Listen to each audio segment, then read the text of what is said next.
Welcome back to another episode of AK-47 Radio, the podcast that is about to go super nerd all over your face. It's going to be a rough one. Tonight we have our cosmonaut general, Miguel Gonçalves. I mean, no, it's not on your face. You're the one doing the super nerding. Yeah, but still, no, poor whoever's face it is. Tis better gross. To give than receive. We have Comrade Commissar Will, and back from the trash heaps, I'm Sam Alexander. How are you gentlemen doing tonight? Well, I'll let you know when I'm done laughing at your dumb ass. I'm doing all right, all things considered. There's an old Norwegian saying I picked up a couple years ago: upright and not crying. Although barely. I was just saying, I'm kind of crying still right now. Upright. I saved the crying for before and after the show. Save the crying for before and after a lot of things. It's all over, but the crying. That's how you know you're alive. Hey, all bleeding stops eventually. So this is true. There was a girl at work who got a finger wound, and I was like, "Do you need a tourniquet? I have one." And she's like, "You want to tourniquet my finger?" And I was like, "I was thinking your neck. That would stop the bleeding." And she was like, "Oh my God." So that's why you're unemployed. Like, okay, please come back tomorrow. I was like, "What? It'll stop the bleeding." And she was like, So when's the HR meeting scheduled for? I haven't told a joke that good yet. Your problem is you're working towards it. I can see the glint in your eyes. Dude, I'm trying. So we were at work. We were talking about a buddy of mine wanted to pick up a Glock 45, and we were talking about it. And I was like, I generally don't understand too well the need to put a compact frame or a compact slide on a full-size frame with full-size magazine well. And he's like, for concealment. And I was like, yeah, dude, but like the part that you stick in your pants is not what you need to worry about concealed. Like, you can have a big one down your pants. You can have and I tried so many different ways, and every single one of them just came out worse than the one before. But and you're like, all right, I'm gonna leave now. Yeah. Typically, like, I understand it from a shootability perspective, especially if he was like, well, I want to put a comp on the end of it. That I could see. Also, make it full size again. The slide and barrel being longer pushes into, if I'm assuming appendix carry here, but any part of your waistband being longer pushes into, which can be more uncomfortable, but it also pushes the grip further back into your body, reducing printing of the grip. You're both wrong. I had not considered the appendix carry thing. You know the reason I don't appendix carry anything full size? Because you don't need point gun at Venus? No, I don't need that kind of competition in my pants. You don't want to get jealous. Makes me feel bad about myself. Anyway. It's sitting there all like, yes. Help me. Moving on. Anyway, yeah, the appendix carry thing I hadn't thought about. That actually, you might be onto something there, because you can get the full size magwell and all of that, but you can get a gun that doesn't point you in the penis. So that's fair. I still prefer a Glock 17 size over a Glock 45 size. However, I understand it. And this is why I like options. Options are good because different people like different things and different people have different body types. It's almost like some women are hot and some women are not. I also recall a thing, in the back of my mind. I remember hearing something about how the 45 and the 19X, they shoot fairly well because of the polymer frame. The 17 is, 17 size guns they feel a bit nose heavy when they're empty, but the 19, the 45, the 19X, they don't feel nose heavy. And especially if you put a full mag into one of those, like, it really offsets the weight of the. And if you put a light on it too. Yeah. Yeah. Like, I can understand that. Like, it just turns into a really well-balanced platform. Yeah, less reciprocating mass in the Right. slide. So, I mean, there are reasons people do the things they like to do. I think the janitor is shooting an as at us to come try to find us to ambush us right now. I knew he was an No, asshole. I'm just trying to find where the topic is tonight. Good luck. Keep looking. Go back and rewatch the last few episodes. I can't wait till their review. So, you were going to treat that's not a review because they didn't leave in a review spot. It was comments, and we're going to address it in a very. Actually, there's some things I want to actually address in there. Anyway, so instead of no land notes, maths we class. have one notes. I don't get that fucking joke. I'm not young enough for that no note shit. So I'm in. No, I don't want to know. I don't want to know it either. That's the best part. I don't get it, and I don't want to get it. All right. So I'll let you live in the dark. That's you. Speaking of hanging out with a bunch of young fucking people who are 10 years younger than you and you want to beat them to death. We call them Zoomers. No shit. They don't even speak the same language anymore. So I went out with some of the guys that I train with, and we did the old land nav class on Saturday that I've been talking about for a couple of weeks now. And I guess I don't know where to start with this other than GPS is gay and real men use compasses. Right? GPS is amazing for things, but it is not to be relied upon. So got down there 8:00 in the morning, sat down for the classroom portion. This is a shake. There's a couple of dudes who taught it are wanting to start a little bit of a side gig teaching it on the side. Good luck to them in that regard, because I feel like this is not something that appeals to a general audience. But hey, and it's not rocket surgery either. It's not rocket surgery, but it is something that I don't think I would have been able to teach myself as well out of a YouTube video compared to just sitting down hands-on. But we went through, I think we were about 2 hours of just sitting down. A lot of it. Well, here's the thing, though. You say it's not rocket surgery. A lot of people have no practice looking at topographic maps, it turns out. Because that is one thing I've been looking at maps since I was a freaking kid. So like I can look at the topo map I've got sitting here next to me and go, okay, mountain, valley, spur, saddle, drainage, yada, yada, yada, yada. That was actually that was a pretty big sticking point, especially for the guy I was partnered with, was just being able to make sense of the topographical lines on a map. So you're saying GPS killed the topographical map? Kind of, but it was just an interesting thing to run across, because it's one of those dealios that when you've been doing something your whole life, you look at it and go, no big deal. But then somebody who doesn't have that same experience struggles with it, and you're just like, whoa, all right, cool. We're going to work through this.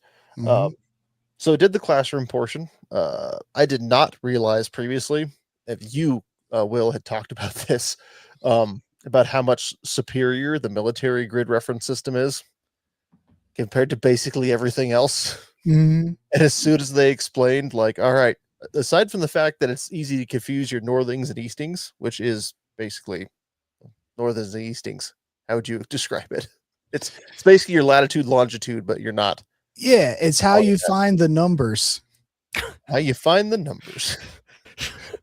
So, all right, on a military grid reference map, you've got same as any topo map, you'd have, your latitude and latitudes up and down, right? I always get those two fucked up.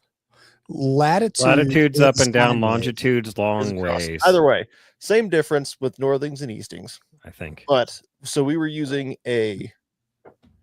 all right, so we were using 8-point grid reference coordinates, which, if I remember correctly, will get you within a 10-meter radius if you do your job right. Yep. Of the actual grid reference. 6 will get you within 100, and then 10 would get you directly on top of it, but the number's too small to actually quantify, at least by hand. Yes. Yeah. Computers can do it. Oh yeah, computers can do it down to a fucking 1,000th or a millionth, probably. Bombs that can't propel themselves can do it. Yeah, but it's a struggle for humans with HSAP brains. But the missile knows where it is because the missile knows where it isn't. But military grid reference system, I will never use anything else ever again.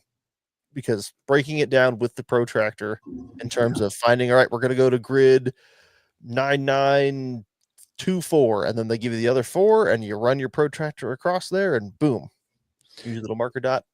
Degrees, minutes, seconds, and decimal degrees can fuck right the fuck off. Yep, I can agree with that. So we did the classroom portion, which was fine. Ate lunch and then drove up to Rampart Range and piled out the car. Did basically a little, like, general safety brief. Those of us that could legally use radios, here's your radio freaks. Broke into teams of 2. And then sure enough, they spat down team 1, which is what I was on. Here are your 4 points that you need to go find. Team 2, here's your 4, 3, 4, so on. And then they double checked all the grid references on the map and sent us on our way. Yep. And so plotting the coordinates I found was actually not too difficult once I got the hang of it at the beginning. Shooting an azimuth using the protractor, again, it's dead simple as long as you're as long as you remember to use the actual the azimuth and not the mils on the outside of the protractor. I don't even know why those are there. Yeah, they're annoying for stuff. Something else. But point being, for point 1, so being partnered with somebody was a very good experience, I would say, because I have a lot of time looking at maps, like I said, and in terms of terrain association, I'm usually not terrible about it. The downside of that is I'm far too optimistic in terms of, all right, shot the azimuth, did the math for declination being the difference between true north and grid north on the map. Shot the azimuth, we're going to go that way. We should talk about that for just a second. So if you don't know, if you don't have experience using a compass, the compass is attracted to magnetic north based on the Earth's magnetic poles, which shift at least once a year or once every few years to a point where it will get you lost. And you can't just go, oh, this is 2026. Magnetic declination is 2.6 degrees east. And then just keep that forever. You actually have to keep up on what the physics of the Earth's magnetic poles are doing, because your compass is not going to take you towards true north. And so you have to adjust all of your azimuths by whatever magnetic declination is. Please continue, sir. It's also different depending on location.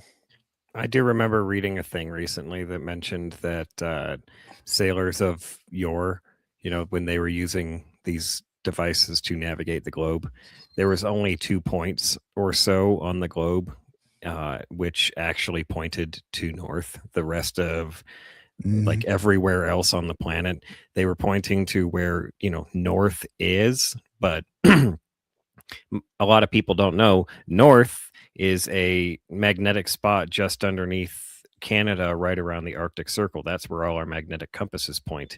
So we need to take over Canada so that we can own that point. 100%. That will be so our we can move pole. that point. Yeah, like this is the wrong spot. We need to invade, take over, and move this. Thank you very much. Just move it 3 feet to the left and cause chaos across the world. Yeah, and that's another thing is these maps, like your map, Sam, I guarantee, has a magnetic declination diagram on it, but that diagram will change from year to year, or so in a couple of years, you can't trust that anymore. Oh yeah.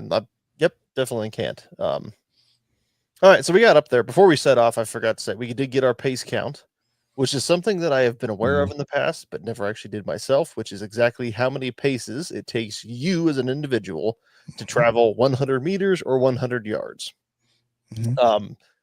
Turns out uphill and downhill, mine's roughly the same, and was the longest pace count of anyone there, because apparently I take big fucking steps. And you're not even a big gangly motherfucker either. You're a bit taller than not annoying, but we were all going in a line, and the guy in front of me, I could walk faster than him, so I had to pause on my left foot and let him get a little ahead and then continue onward. So I didn't lose count. Ranger beads did not have those. Should have those. keep pace. So we were using, I did everything in meters because although it be the gay metric system, everything on my protractor is in meters. So I wasn't going to start converting into yards. And your map is in meters. That too. And it's all in, it is nice having things broken down in tenths. I'm also, not going to go ahead.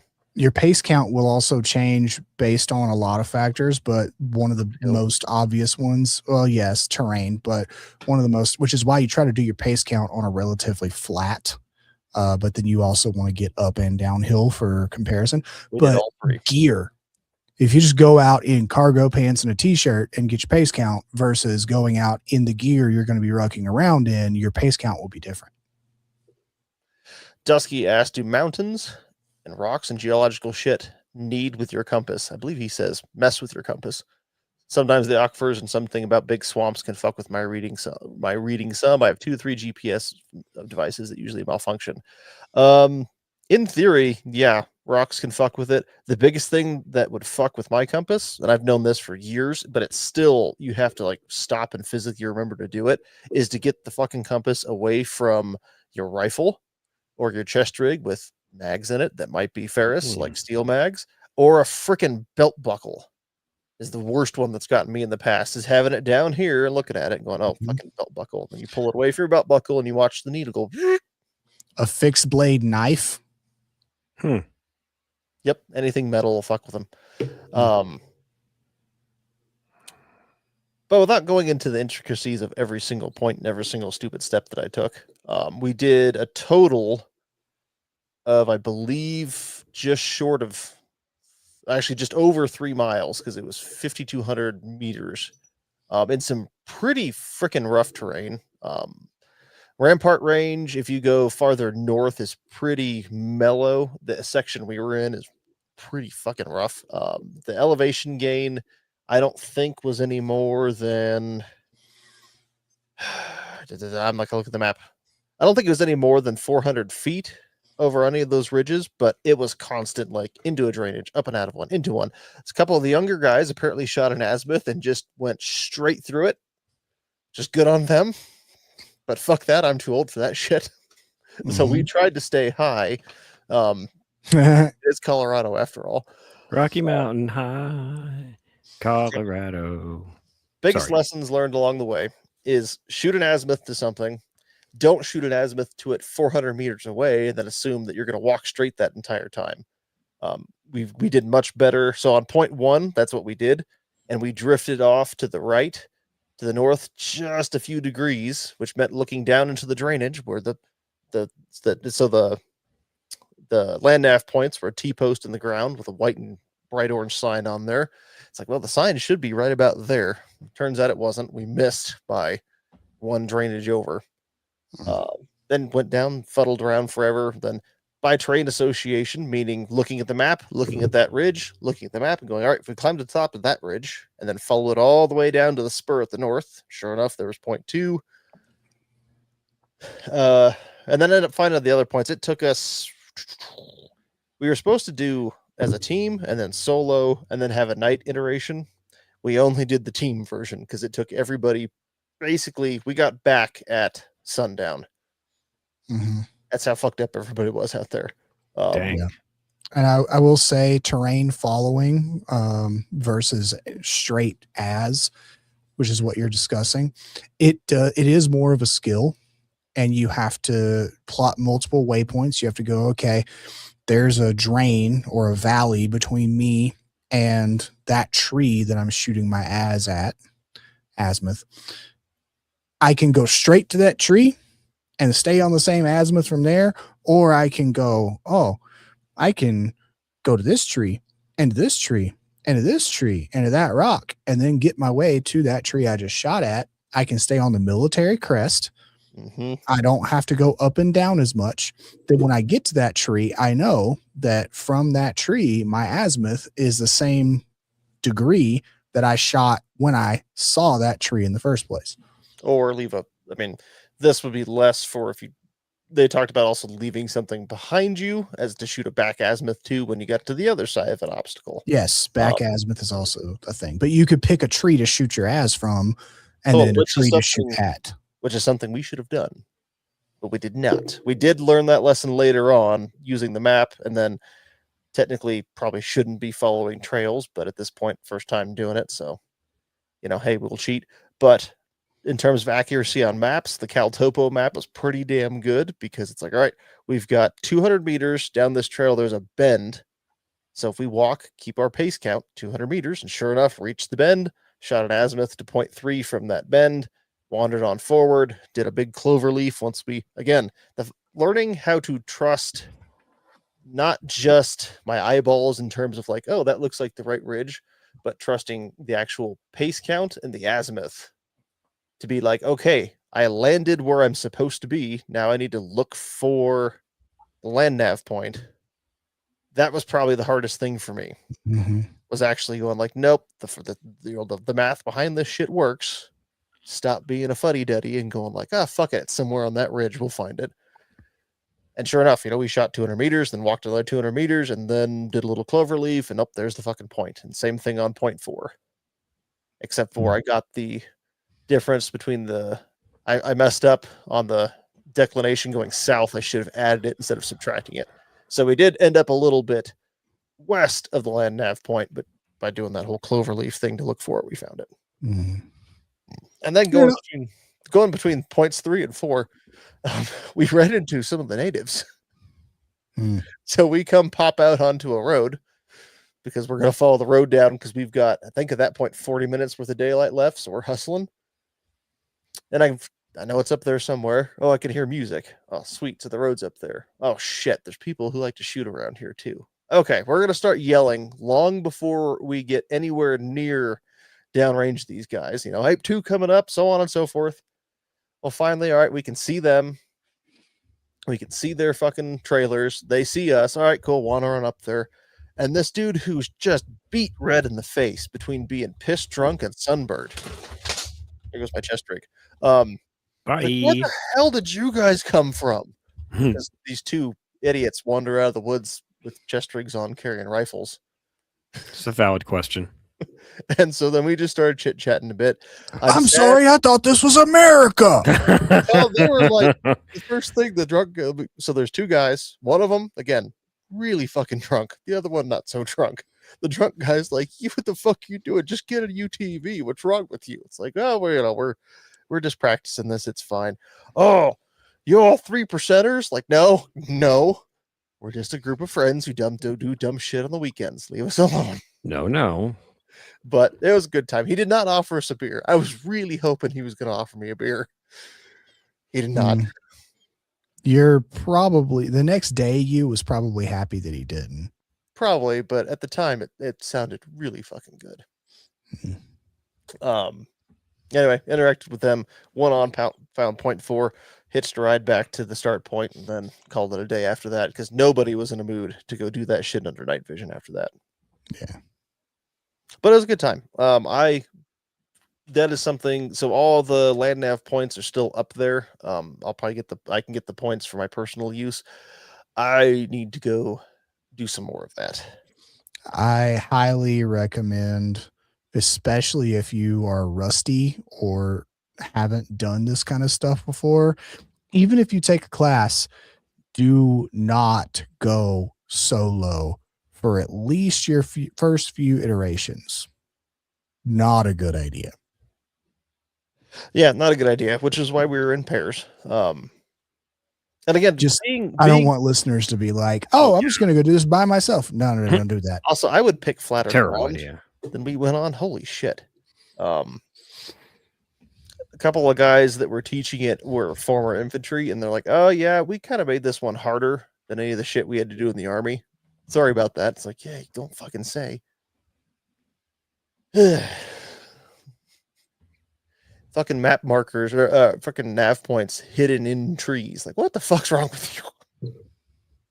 But I mean, it depends. Are you looking for an encampment of enemies, or are you looking for a weapons cache or a food cache? No, I don't agree. I don't disagree with like, and that was an after action thing we did talked over in terms of like, hey, any feedback? And they already knew this, which is like, if you're going to teach this as like a class for people, then they're already planning on setting up an easier course somewhere else. Like you need to set up an easier course and don't hide the freaking points. Hiding the points again, I think in terms of more advanced skill level, which everybody there was a noob. So we still, I mean, one of the teams, those guys had to check out early, but the other 3 found all 4 points. It just took us a long time. But no, I'm glad I did it. I do need to go practice it some more. Key takeaways for sure. And you and I, Will, had talked about this going in, but carrying water on your chest rig or on your person elsewise. Yeah, I need to up my water again. I had a 1-quart canteen on my chest rig, and then I was carrying a couple of plastic, like just a little plastic cheapo water bottles in a dump pouch. And by the end, I never ran out of water, and I was drinking water all throughout the day. But by the end of the day, I had drained all my water, which is not good. How much did you have? Probably the equivalent of 2 quarts altogether. Yeah, that's not a lot of water for something like that. Not for doing shit up in the mountains. It's easy to forget how much water you'll actually burn through when you're... I mean, we still tried to pick fairly smart routes. I mean, we did have to descend down before we could get to the last 2 points because the only way was either just to cut straight through it or to go, I think, 3 miles out and around, which is not going to work. Like, I'm not walking that far. Needed to pack more water. Again, didn't run out, didn't get dehydrated. We didn't have any heat casualties, but I didn't have enough. Not for my liking.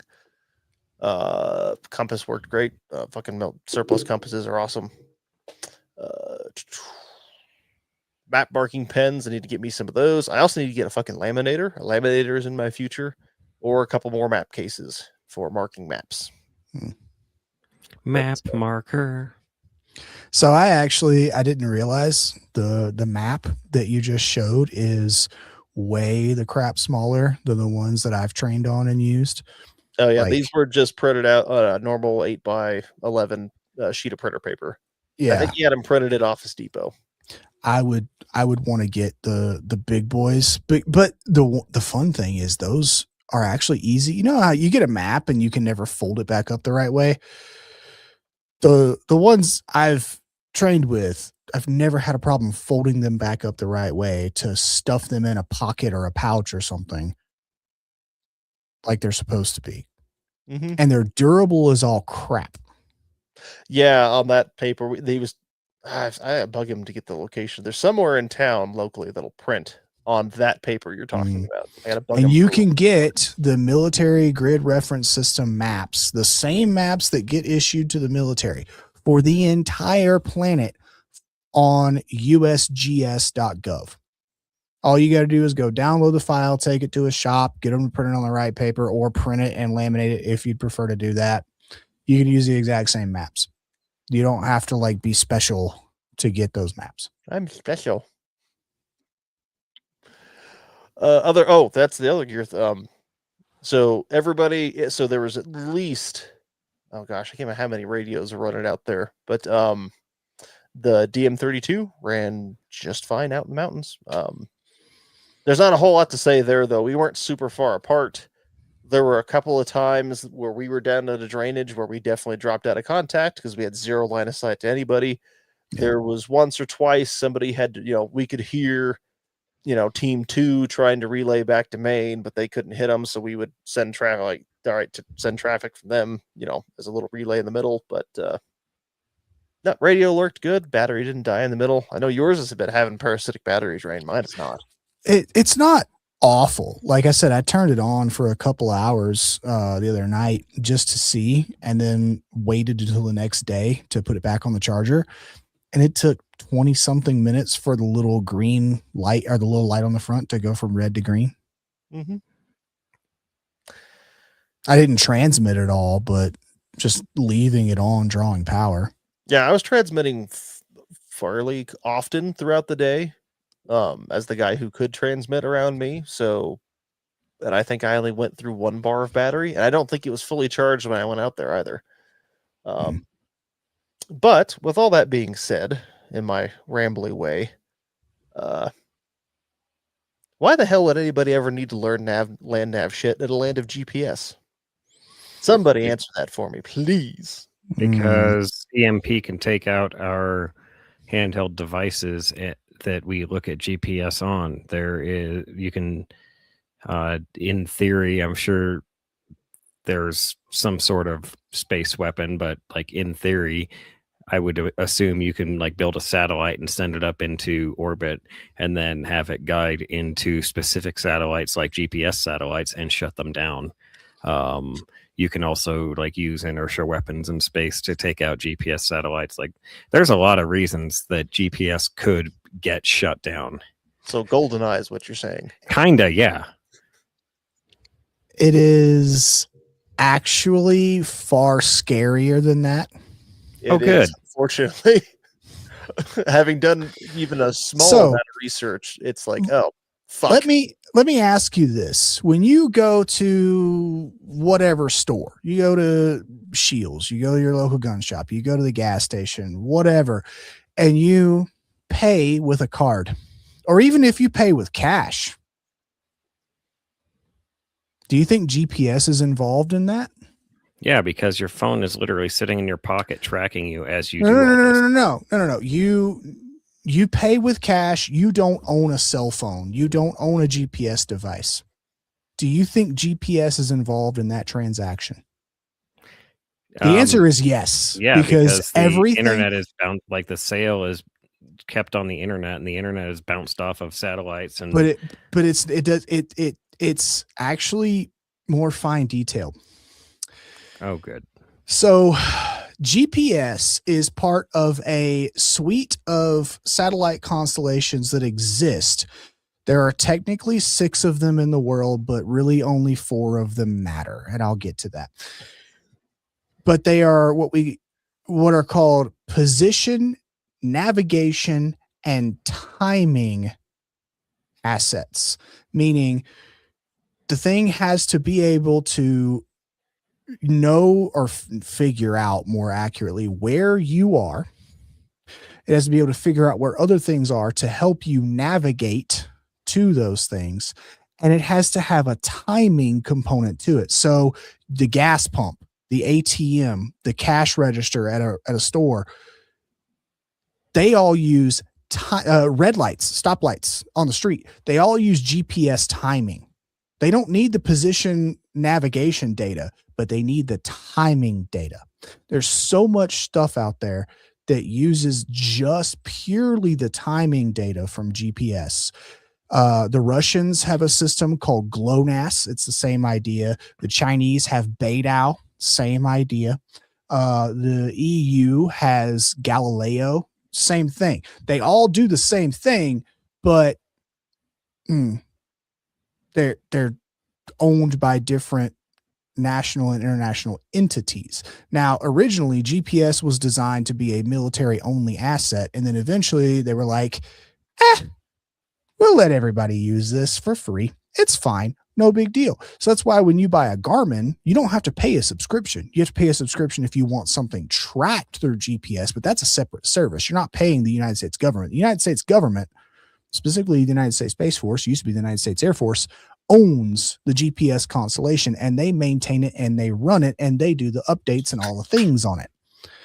But there's so much stuff out there that uses GPS in one aspect or another and it's the really scary part is how easy it is to jam. So there was a guy.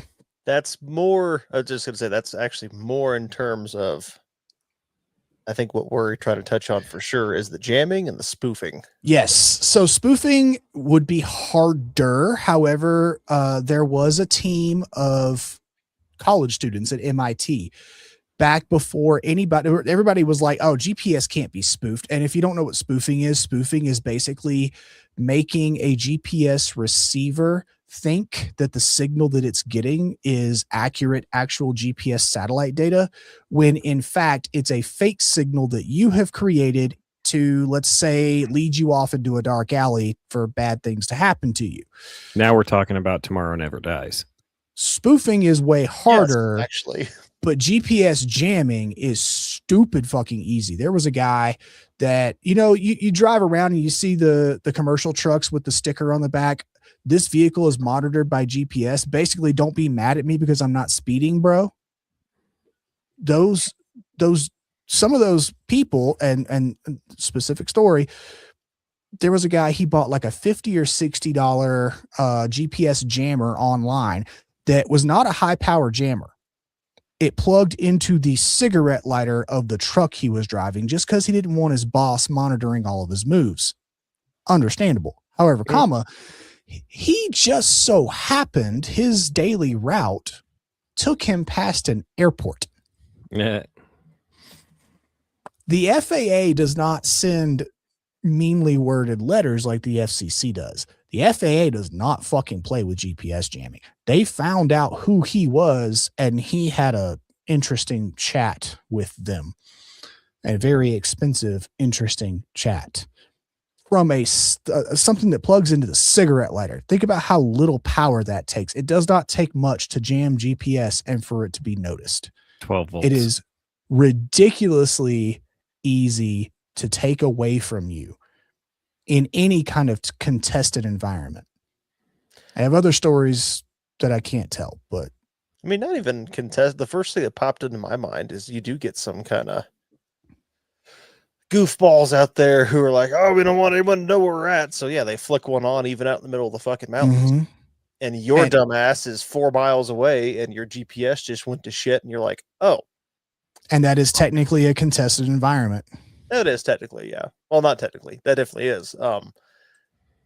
They just may not be targeting you. That more to iterate that somebody doesn't have to be targeting you to fuck up your day. It could just be incidental because again, something as simple as shit, I don't want my boss to know I want to go 5 over.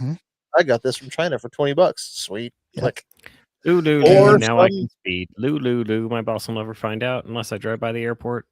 This is where the FAA just kicked down my door. So I'm going to prison. So the vast majority of civilian GPS receivers, like what I'm wearing on my forearm right now, this is a Garmin Fortrex. It's a much older version. The vast majority of them will give you GPS/GNSS, which is GLONASS, or the Russian system. Because they'll never want to fuck with your data. It's one of the, but anyway. So, but you have the option where you could use both sets of data, or you could just pick one or the other. It just depends. So there are options out there. Yeah, to cross-reference. But at the end of the day, GPS is like, okay, if anybody's ever had Sirius or XM and you drive under an overpass and you're like parked at a red light and your radio cuts out, it's that fucking easy to take away. So you guys wanted to talk about INS and wait. First. Lou, I dropped the soap.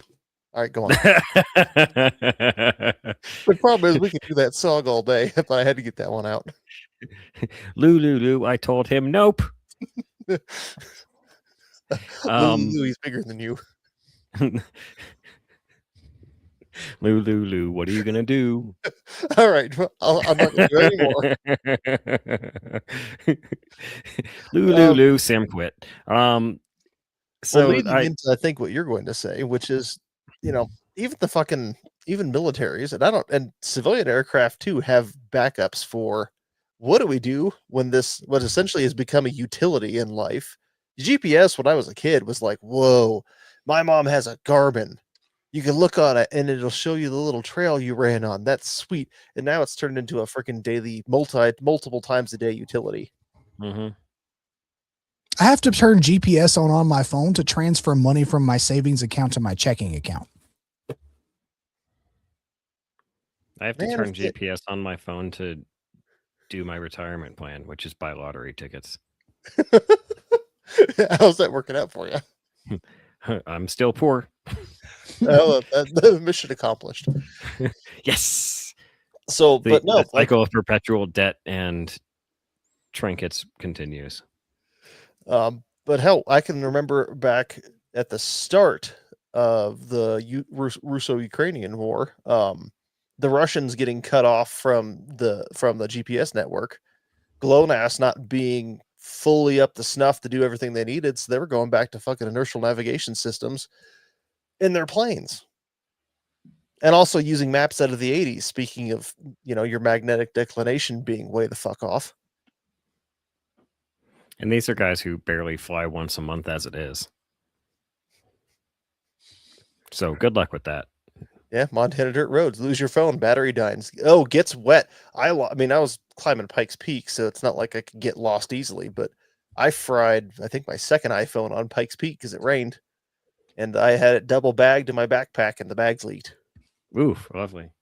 Oh yeah, I was so fucking pissed because that was a lot of money for 18-year-old Sam. Anyway. Yeah, we all learn expensive lessons in our lives, unfortunately. Use 3 sandwich baggies. Don't buy a real dry bag. Just use 3 sandwich baggies next time. Anyway.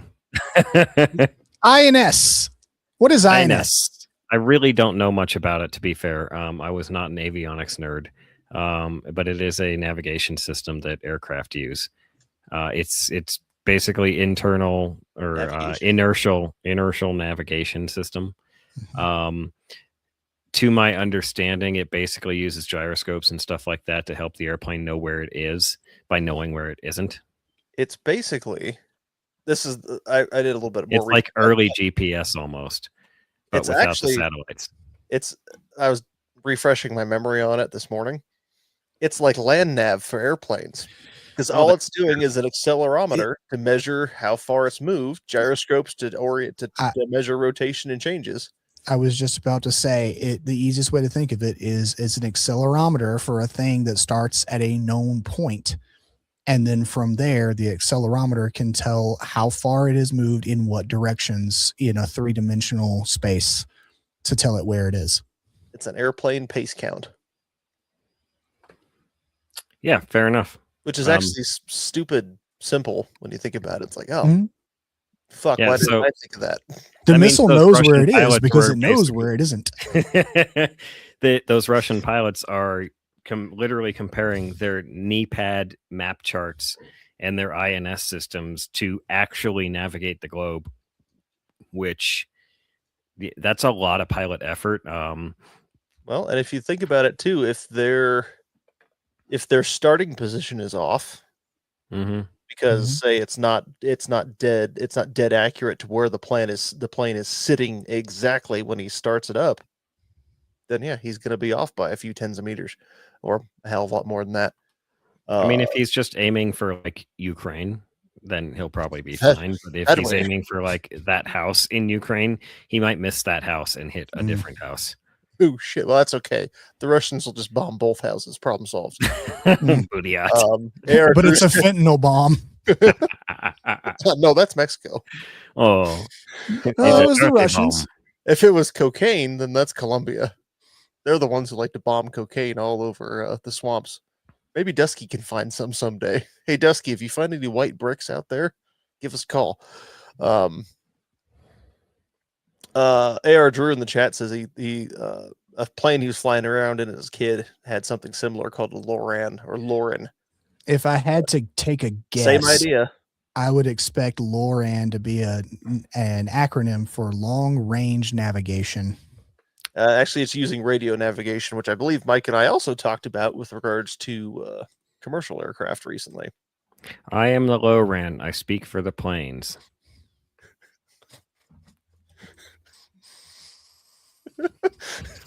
Indubitably. Man, this has got some legs on it. Yeah, we were talking earlier about VOR radios, and that's another navigation method that airplanes use. It's not super useful in land nav, unless then, to be absolutely clear, I know next to nothing about land nav. I do know, however, there is a system that you can use on foot, but you have to have pre-set up radio transmitters. But basically how a VOR radio works is you have in your state, you have a VOR radio up in the top right, the northwest, and you have a VOR radio in the northeast. And if you are flying along and you're just trying to figure out where you are, you take yourself a chart that you have in front of you, and you tune one radio to you have two VOR radios in your aircraft.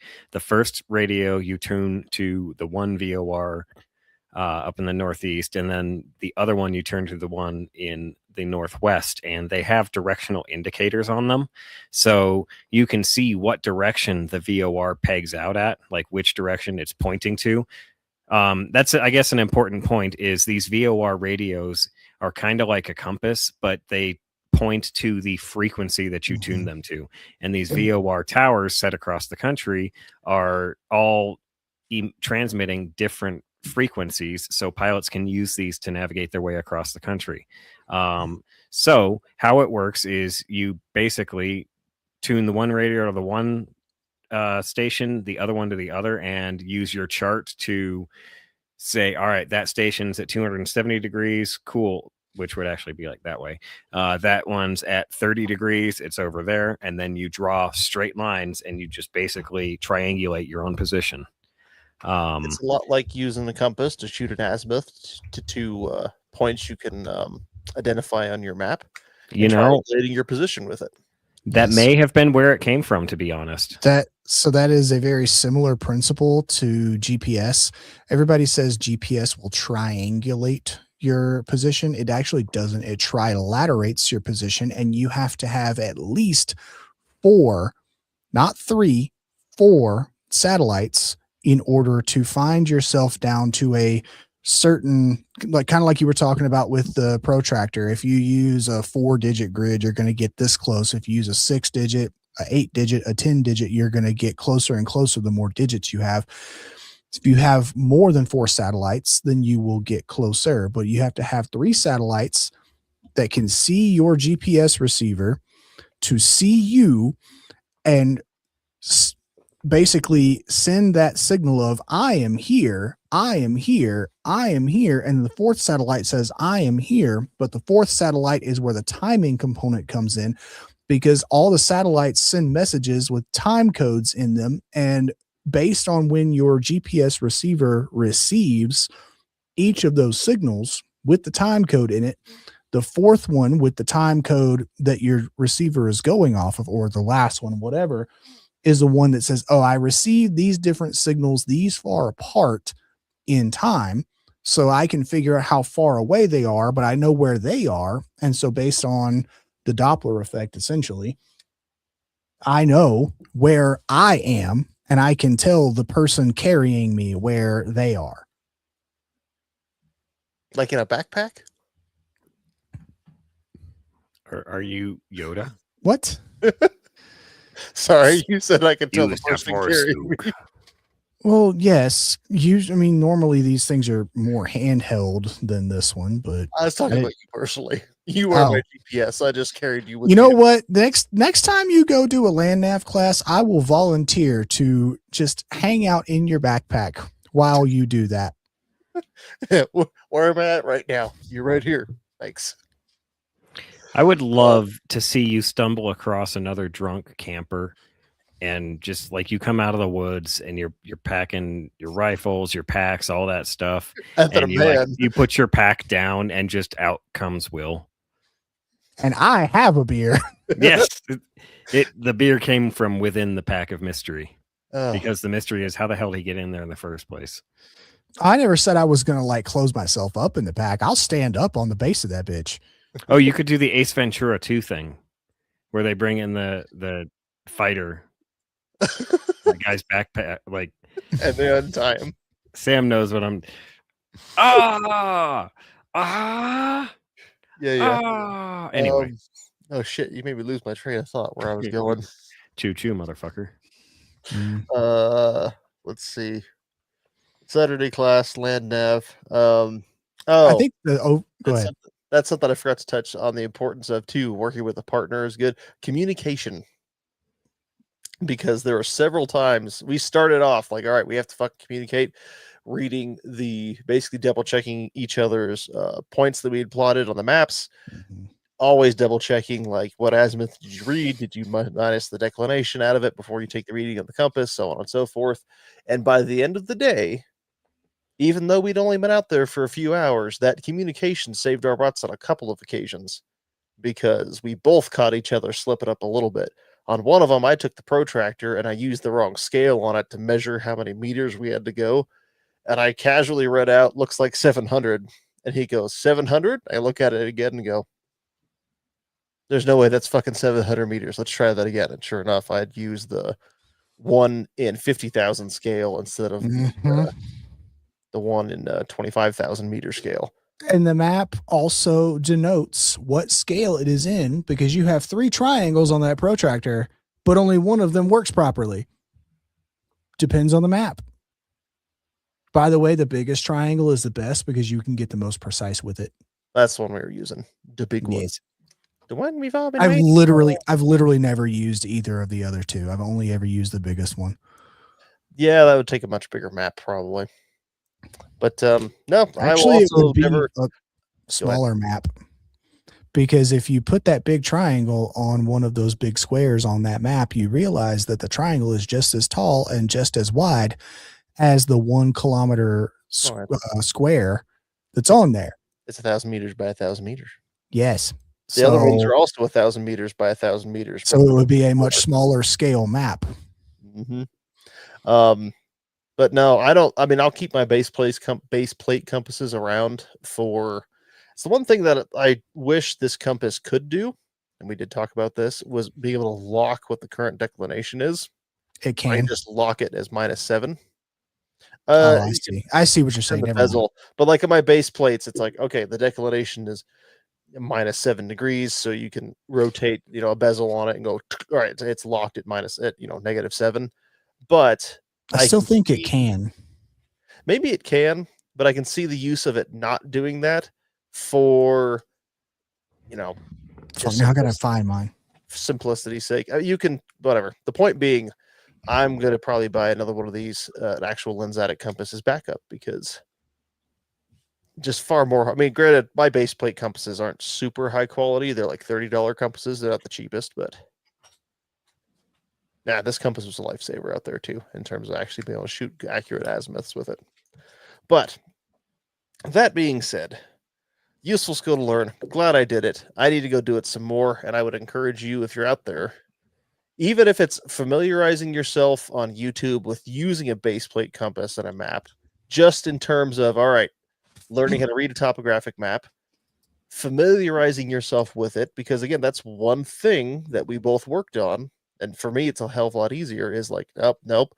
Show you on the map. Like, this is your ridge. That's a spur going down. This is clearly a drainage. Here's a drainage, so on and so forth. And go ahead. You definitely can. So what you do is, if you look at your compass right now, you see the bezel has the little line at the top that's like the glowy material. Oh, is that moving a full degree? If you line that up with magnetic north and then make your minute adjustments for 2.5 degrees, maybe it works then. Whatever it is, then you're offset. So it's just there until you move somewhere else or until the mag deck changes. Fair enough. But point being, even if the extent of your learning how to do a little bit of land nav is just having a map of the area you're going to be in, learning on that map where the roads are, because frankly, if it's just I'm lost in the woods and I need to get the hell out of here situation, knowing that there's a road to the west and having a compass to be able to tell what direction west is in, it'll get you there. Maybe not efficiently, but it'll get you there. I have a little Sun2. It was like $25 or something compass that I got for Christmas one year on Amazon. It looks like a wristwatch, and I wouldn't want to do full on land nav like what you did with that, but to give me more than just hey, west is that way, I would be much happier with that than, well, the sun's there and it's this time of day and it's this time of year, and so this is probably 27 degrees. Yeah, Plow Guy Dave in the chat, who we both know is no dummy, put a pin on a topo map while e-scouting, and when he scouted in real life, it turned out he forgot how to read a topo map. Which I'll be fair, there are times I even look at them and go a little bit like, oh, wait, what the fuck am I looking at? And it takes you a moment to see, oh, okay, that's a hill. Or worse, every map will have different, will essentially have a different scale for the distance between the contour lines and what they represent in terms of elevation and how far apart, basically elevation, how far apart they are. That was it 2 years ago. I misread my topo map and ended up climbing, basically going up to, I think it was like 9,800 feet and thinking I could go around this mountain without having to side hill too much. I got to the end of the mountain, realized it was hopeless, and basically just went straight back down because I read that one way wrong. It's like, oh, that's a cliff. I can't walk there. I guess we're going downhill now.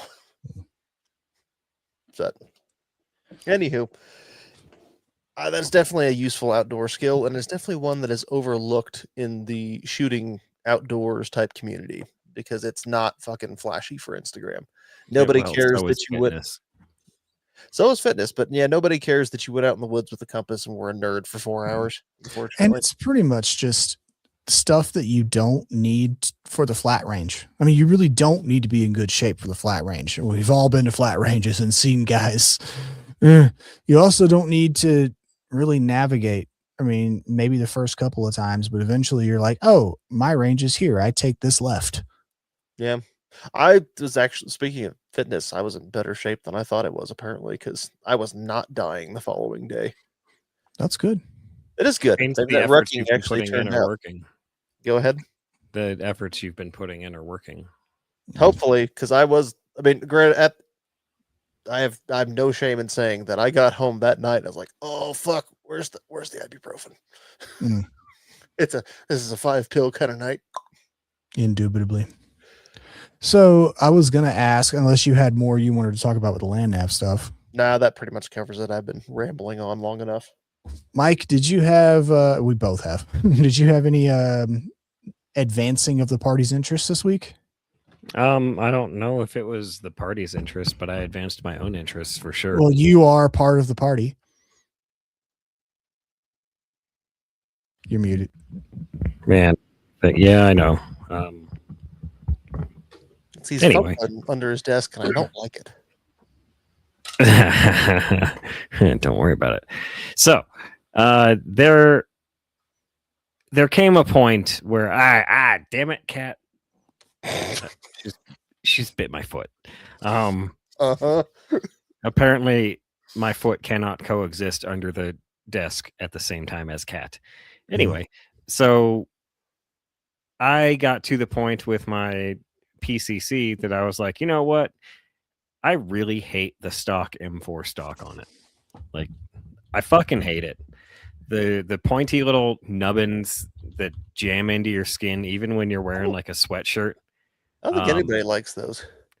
I could not fathom why anybody would actually, hey, this is nice. I like this. Interesting thing, talking to High Point Dave last year at GunCon, because High Point came out with their AR, and I looked at him and said, why the fuck did you put an A2 stock on it? Nobody wants them. And his response was, exactly. Everyone's just going to replace it anyway, so why would we put anything more expensive on there? It's cheap. May as well. Fair enough. So I also decided that I don't much like the stock A2 grip either. So I went to Bass Pro and I used there's a theme here. Things people don't like on rifles. The government. So I went to Bass Pro. The A2 when it comes to the stock. Well, actually, no, the stock's a M4 stock, and then they fucked up with the A2 grip. What was wrong with the A1 grip? The grip angle. Either way. Yeah, but it's the nubbin. On the A2 grip, sorry, Mike, but I don't know what it is about if it's for you guys. For me, what fucks me up on the A2 AR grip is the damn finger groove nubbin thing. It sits right in the middle of my finger. And this goes to the point of put standard basic mil spec shit on the gun and let people put what they want on there, because everybody's going to want different things. Oh, wait, did I talk about options and how they're a good thing earlier in this show? I guess. I don't know if you did. Anyway, Mike. Dickheads. So I went to Bass Pro. I had a gift card my mom gave me for Christmas, and I was like, look, I need things. went to the fishy store and I got me a Magpul MOE stock and put it on the PCC, and it looks much better. It feels better. The adjusty do much smoother, much nicer. It doesn't jab me in the skin every time I try to shoot it. This is so fucking 2014. I know, right? Anybody got their Magpul Dynamics CD laying around somewhere? And I got the Magpul. I don't even know which one this is. M1AU. MIAD. MIAD. It's got a little finger nubbin though. But you can change it out. You can. And so, Sam, you'll love this. I changed it out and I held it up and I was like, that's fucking awful. And I put it back on. I like the nubbin. My finger likes the nubbin being there. Mm-hmm. So there's not a rifle pistol grip or any kind of grip in the world. Even my G3's finger grooves don't fit my fucking fingers for some reason. Mm-hmm. I hate all finger grooves on all firearms. I hate them all. You're just the problem awkward size for like things to not fit correctly. The problem is that the finger grooves don't fit you. I mean, that is probably the truth. They probably do fit the vast majority of humans, and there's just something mutated about me that doesn't work. It's groovy to me. I did have. So I will also point out I advanced the party's interests by doing dry firing not once but twice this week. That's good. Dry fire is good. There's another thing that's not utilized enough because it's not flashy or fun. Yes. Yeah, but I see a lot of videos online, people trying to bring awareness to it, and I respect that because, as I've said before, like 90 to 95% of fundamentals you can do with dry fire. Like, go fucking work on it at home. The times I have really, really good fucking range days are the range days where I have been doing my dry fire for the preceding, time period, even if it's a couple of days ahead of time. Yep. Dry fire is, no. Do dry fire like right before a match would be very helpful. Sorely underrated. So fun fact, my new pistol grip, my M1AD, it came with a neat little doodad where if you guys, we may have or may not have talked about Shot Racha on this show. However, Shot Racha is a dealy-doo that Dooley from AR-15 podcast came up with, and it's basically motor oil and grease, and it's an actually absolutely phenomenal firearm lubricant. And my little stock came with the little Skittles hole where you can put a bottle in it, and if you need some Shot Racha, you just pull it out there. And that's for Skittles. And so I absolutely, when I was putting it back in, I absolutely went, yeah. Anyway, I do like the compartment in the Magpul grips. Yeah, it's pretty cool. I was just going to say, Dusky came up with a great name for Impotency Awareness Month. Yes, Dry Fire Awareness Month. Mm-hmm. No, we don't celebrate people that get the stip. In deference to that comment, I'm going to just move on. Okay, good. I want to hear about it. Unfortunately, I don't know if I talked about it last week or not, but my silent capture spring took a shit on me, and I haven't sent it in to get fixed yet. Okay, I just need to send that in. Yeah, you do that eventually. Yeah, I'll do it tomorrow, maybe. That's one of. We all have those things that it's like, yeah, I need to do that. I'll get to it. Like, if this doesn't function without it, then I will probably hasten getting that done. But if it functions, then I'll probably just get it done tomorrow. But regardless, it's been 84 years, and I still haven't gotten it fixed. That was me with the Vector. Oh, I'll SBR this one day. I'm going to SBR this. And then I didn't for fucking almost a decade. Oops. So I got fairly the couple of days that I did it, I've gotten fairly decent at. I know last week I talked about my new holster for my magazines for the PCC and how I put them on a UBL mid ride. So I've been working with that, and I've gotten to where it's real quick to reach down and flick it right up into the magwell. I miss sometimes, but if Dusky wants to know what happened to it, he can go back and listen to last week's episode. It exploded. Boom. The end cap split off and the spring came off, and it exploded. Exploded. It shot across the room, and Mike was like, "I'm glad my face wasn't there." And I was also like, that's the first time that's ever happened to me. That's not the first time that's ever happened to you. Shooting across the room. Anyway, that's about all I really had was just little PCC upgrades. It's kind of neat how I have gotten a newfound love for it. Getting back into competing with it. But why is it not AK PCC? I haven't found one of those I would like yet, and I don't know if I'll be able to find one before August 1st. However, if I do, it will not be a Draco unless it takes Glock mags, and it might be a Draco. Some of the NAC 9, I believe, does take Glock mags. Because compatibility and whatnot, you know? Yeah. Or at least one of the versions of the Draco NAC 9 does take Glock mags. Yes, sweet. There's a Sentry one out there. That's the NAC 9. Yeah. Yep. See, I know something. It's not Sentry, it's Sentry imported. So it's still your good old fashioned partially inebriated Romanians building it, but the fully inebriated Americans didn't quite get their mitts on it. Look, if you want to talk about the difference between L1 and L2 for GPS, I can tiz them out on that, but you say AK in 9mm. I'm like, Sentry makes one of those. That's all I got. Well then, let's Sam's face froze. Well, I guess I will save my advancing the party's interest till next week, because I will have things lined up by then anyway. Yeah, I think Sam's actually done for the night. Sam died. Yeah. That's okay, because what I'm going to do is I'm going to find our show notes somewhere, and unless you'd like to do the honors, Mike, I can close us out. Oh, I can definitely do that. Okay. I wouldn't say it's a wise idea, but that's a very idea. I mean, it's up to you.